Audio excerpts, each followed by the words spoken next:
Many prominent national leaders, from Kenya's longest-serving president, Daniel Toroitich Arap Moi, to members of parliament whose terms were cut short.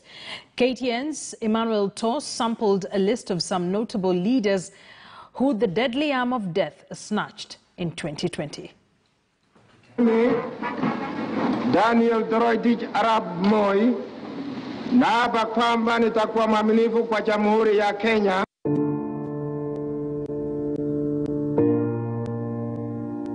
On the 4th of February 2020, the year was already looking grim with the death of retired President Daniel Toroitich Arap Moi.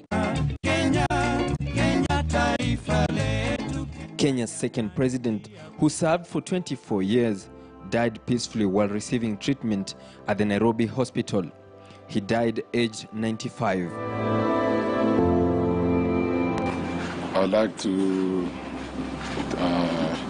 take this opportunity to tell my fellow Kenyans that they passed on this morning at 5:20. He passed away peacefully. I was by his side. Before his burial, his body, which was preserved at the Lee Funeral Home, lay in state at the Parliament buildings for 3 days.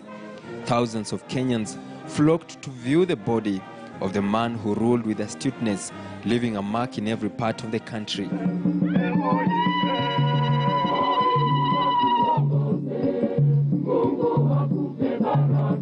Moi is remembered, among other things, for his Nyayo philosophy of peace, love, and unity. We Kenyans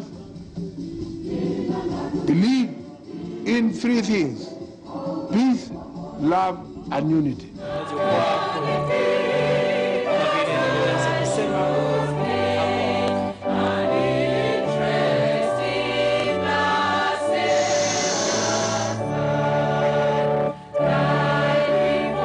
Moi was accorded a state burial,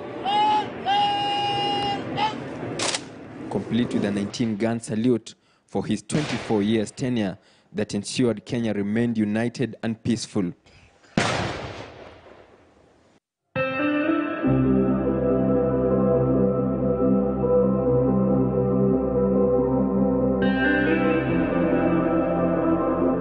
Similarly, the cruel hand of death robbed the country of its top leaders, from governors, senators, members of parliament to other politicians.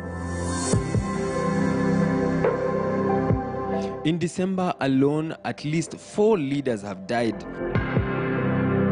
On December 26th, when the country was celebrating Boxing Day, a shocking statement from the judiciary was issued. Former Chief Justice Ivan Gisheru had died, aged 79. Gisheru was Kenya's Chief Justice for 8 years, having been appointed by former President Moi Kibaki in 2003. The former CJ was eulogized as a steadfast public servant and humble human being. His journey is, however, remembered for a rushed dusk swearing-in of retired President Moi Kibaki in the wake of the highly contested 2007 presidential election.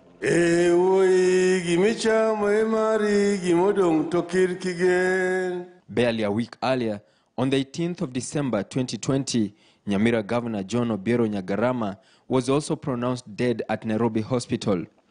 Reports indicate that the 74-year-old second-term governor died of COVID-19 complications. His state burial saw a host of national leaders praise him for his leadership. As a nation, we shall forever be indebted to Governor Nyagarama. Nyagarama ni mtu mpole, mtu mungwana. We have lost a good leader. A passionate man. Alikuwa anajenga madaraja. Less than a fortnight earlier, on the 11th of December, the country was also engulfed in another somber mood. Joseph Joe Ndhiga Nyaga, a former minister and presidential candidate, had passed on. The 72-year-old veteran politician is said to have succumbed to the COVID-19 pandemic. He left footprints in the former President Daniel Arap Moi and Moi Kibaki's administrations, having served in different high-ranking capacities. The arrow of death also struck the legislature. On the same day before Joe Nyaga's death, another cloud of death was hovering at the Nairobi hospital. Machakos Senator Boniface Kabaka Mutinda had died while receiving treatment at the Nairobi hospital. Machakos Governor Alfred Mutua eulogized him as an astute lawyer and legislator who died due to the effects of a stroke arising from a blood clot that has been bothering him for a while. Before his sudden death, Kabaka was at a hotel apartment in Nairobi. On December 4th, 7 days after Senator Kabaka's death, Kabuchai Member of Parliament James Lusweti Mukwe followed. He died of arthritis. Lusweti's death came days after Matungu legislator Justice Murunga Makoha passed on. He lost the fight to COVID-19 complications on the 18th of November. The 60-year-old, who was a key ally of the Deputy President William Ruto, was in his first term after his big win in the 2017 general polls.